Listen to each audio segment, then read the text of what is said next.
po ako na after ng pagdasal ko, sabi ko, Lord,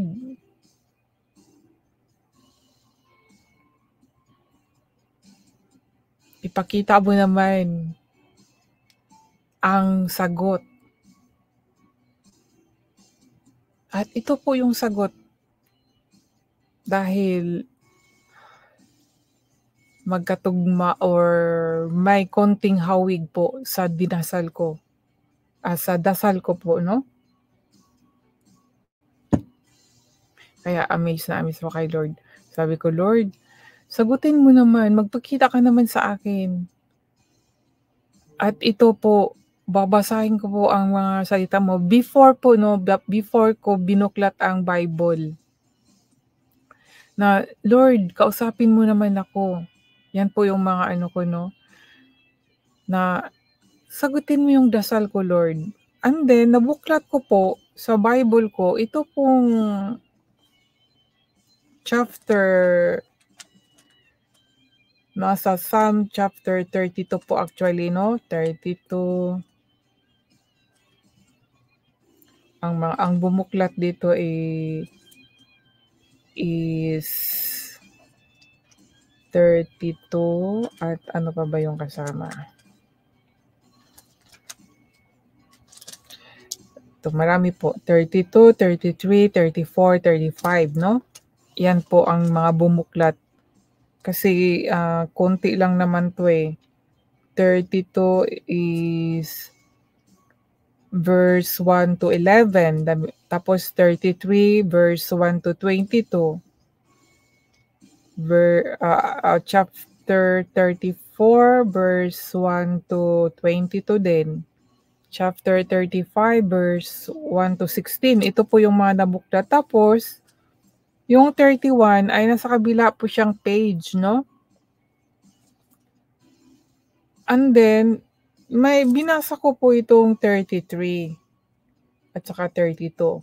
Sabi ko, bakit hindi ako makarelate?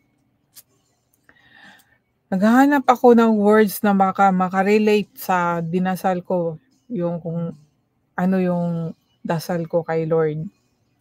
And then may nabasa ako itong sa Psalm chapter 31 verse 16 kasi hindi ko na po nakita kung sa ano pong chapter. Nakita ko lang dito ang yung verse 16, 17 hanggang 24. Yan lang po ang ano. And then next is Psalm chapter 32 na nga. 32, no?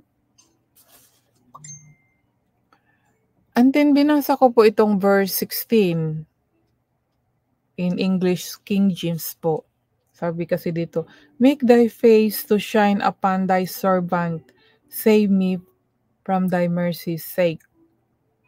Sabi, nung nabasa ko to, hawig man ito sa dasal ko. No? Sabi dito sa Tagalog, ipadama niyo ang inyong kabutihan sa akin na inyong lingkod. Sa inyong pagmamahal, iligtas niyo ako. Yan po, no? Diba, syempre, pag magdasal tayo ay mga ganyan naman talaga, no? Ang dasal natin.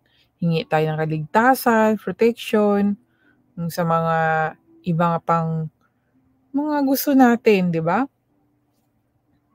Sabi ko, hawig man ito sa dasal ko. Kaya, binasa ko yung buong chapter 31. 1 to 24. Ayun. Anong binasa ko mula sa 1 hanggang sa 24 ay masabi kong relate sa aking basa. Sa aking dasal. Sa aking dasal. Kaya ito binahagi ko po. Na sana po ay magbasa din po kayo. Or nang marinig nyo ito ay makarelate din po kayo. Ganun po. Kausapin nyo si Lord kung paano nyo siya ma-communicate kung paano niyo siya kausapin na meron pong tugon. May tugon po yung dasal natin.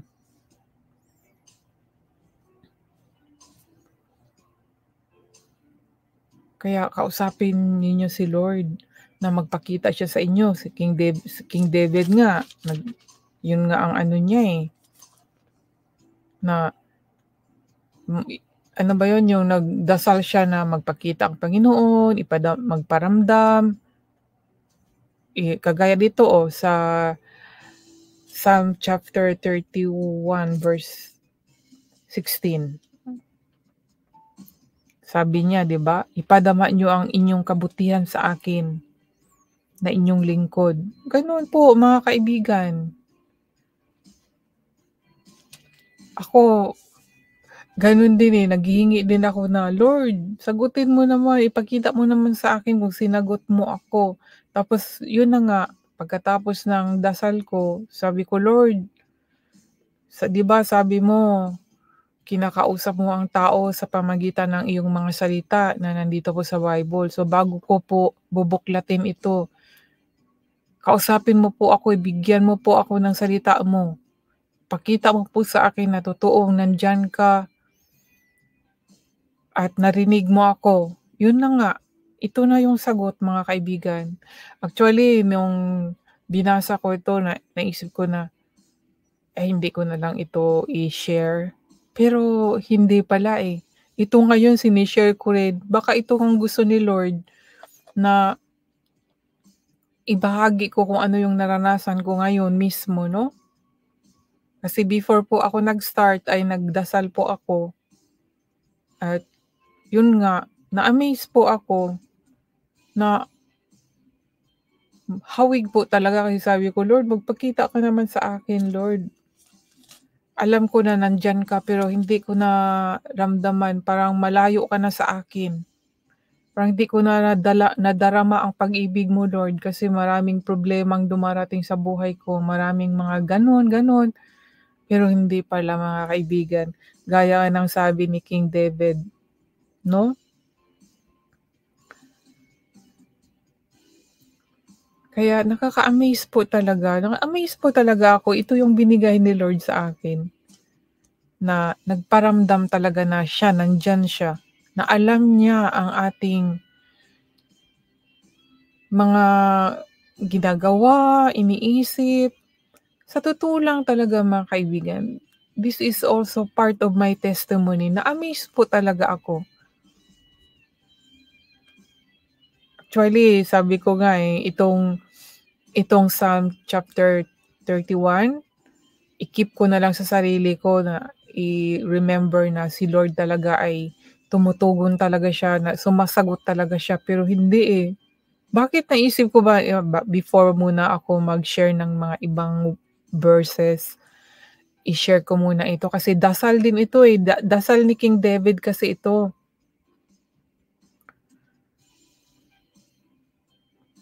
Kaya nakaka-amaze po.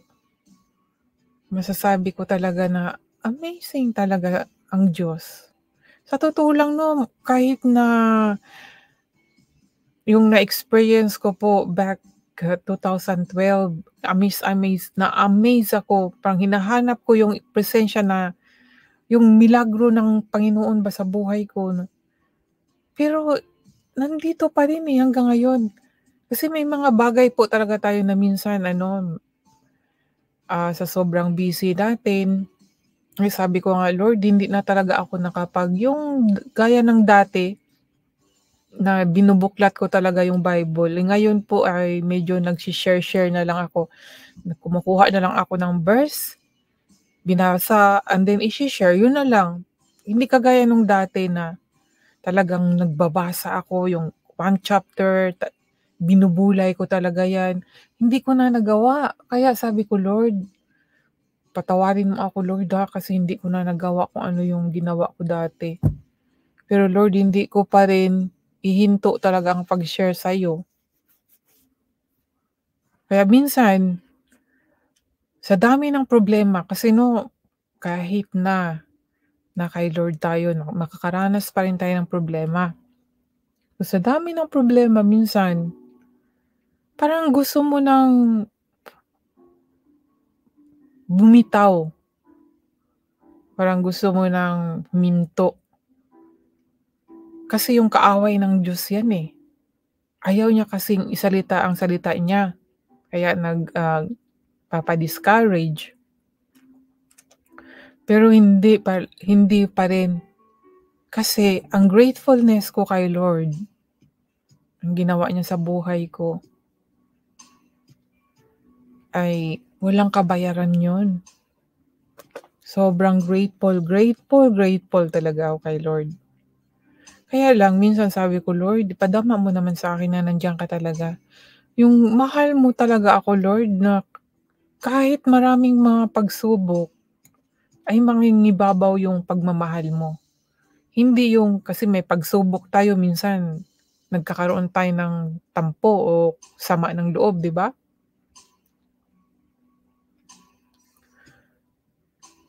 Kaya anong gagawin? Pagdasal. Pagdasal natin kung ano yung naramdaman natin ng galit, si Lord pa rin ang magpapaalis niyan, eh. Kaya na-experience ko po sa buhay ko. Kasi minsan alam niyo po 'pag, nandiyan na meron tayong tiwala sa Diyos. Tapos itong kaaway niya, sinusubukan po tayo. Ngayon kung give up po tayo, wala, hulog po tayo, mahuhulog. Mapupunta po sa depression, ayaw ko naman ng gano'n, 'di ba? Niligtas na nga sa mga gano'ng bagay, eh. Inalis na nga ni Lord 'yun. Tapos susubukan ka ng kaaway niya, madi-discourage ka, lalo ka pong lalo ka pong yung mahuhulog. Kaya nga sinabi, kapit lang talaga ng kapit sa Panginoon. Hindi talaga dapat Hindi dapat mananaig ang kaaway ng Diyos sa buhay natin. Dapat si Lord pa rin kahit marami tayong problema, kahit maraming mga dumarating diyan, hindi talaga tayo bibitaw sa Panginoon, 'di ba? Sinabi nga dito, eh, "Magpakatatag kayo at lakasan ninyo ang inyong loob, kayong mga umaasa sa Panginoon." Ako sa totoo lang, yung problema ko hindi ko masasabi sa tao, eh. Dahil alam ko ang tao hindi nila ako matutulungan. Sila humihingi ng tulong sa'kin, halimbawa financial. Eh, ako 'pag hihingi ako ng financial alam ko hindi ako matutulungan. Hihiram nga lang hindi na nga magpapahiram, eh, 'di ba? Ma mag-ano, manghingi pa. Kaya alam niyo po, ang ginagawa ko kay Lord lang talaga. Si Lord lahat-lahat ang pinagsasabihan ko, wala ng iba. Sa kanya lang, kahit pa sa pamilya nga, eh. Si Lord lang talaga lahat, lahat siya ang nakakaalam, mga secret, si Lord lang, 'di ba? Kung sasabihin ko sa tao anong problema ko, wala, hindi ka na matutulungan, itsitsismis ka pa. Kaya kay Lord na lang talaga dahil si Lord, hindi ka itsitsismis, tutulungan ka pa. Kaya lang minsan may mga pagsubok talaga, may mga pagsubok, pero 'wag lang po tayong bumitaw. Dahil sinabi naman niya, eh, "Kayong tapat niyang mga mamamayan, mahalin ninyo ang Panginoon, iniingatan niya ang mga tapat sa kanya." Yan po, maging tapat lang po tayo sa Panginoon dahil iniingatan po niya ang mga tapat sa kanya. Pero yung mga taong mapagmataas ay may parusa. Ito po ayon po yun sa salita ng Diyos 'no, hindi po sa akin. Kaya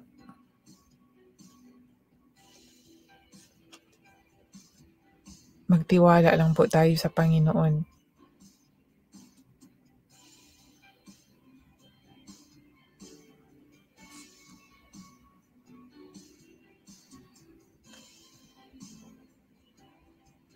Salamat po sa aking panauhin. Mag-comments lang po para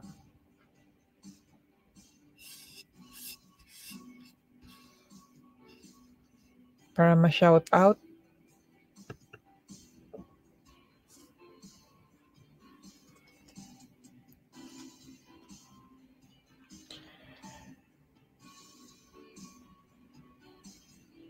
Masabi ko talaga si Lord is very amazing. So amazing God.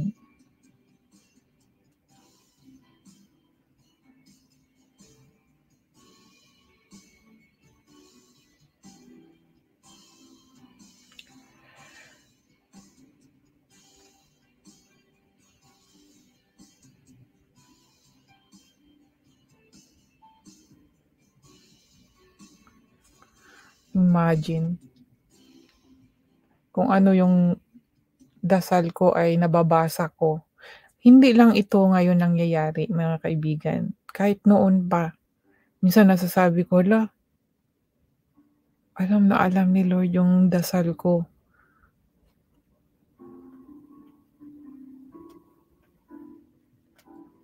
Kaya sana sa buhay niyo din po ay maranasan niyo na ang Diyos ay buhay na buhay.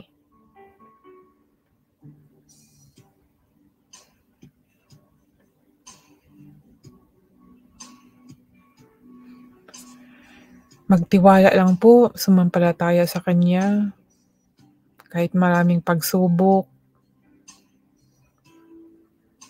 magtiwala lang po tayo.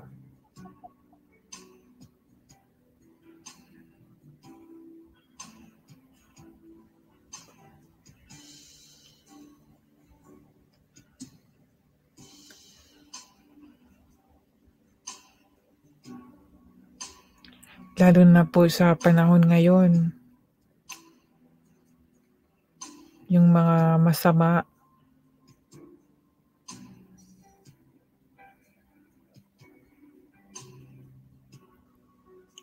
ay lumalantad na din. Hindi niyo po ba napapansin? Lumalantad na po ang mga masasama. Hindi na nga sila nahihiya. Halimbawa, yung mga taong nakikiapid, hindi na sila nahihiya. Pinagmalaki pa nga yung iba na meron silang kabit, 'di ba, merong asawa, jowa ang tawag nila. Kaya hindi na sila nahihiya, pinagmalaki na nila.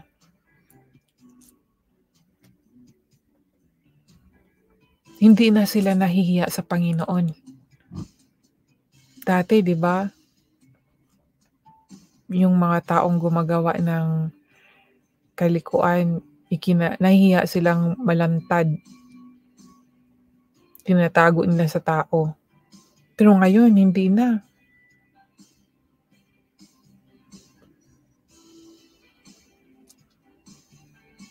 Hindi sila natatakot sa Diyos, hindi sila nahihiya sa Diyos.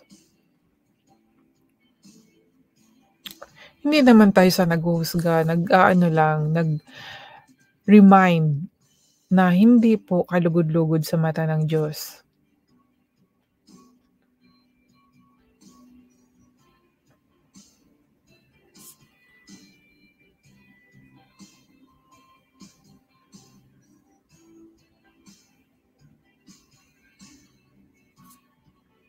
Kung tayo ay nagtitiwala sa Diyos, sundin din natin siya.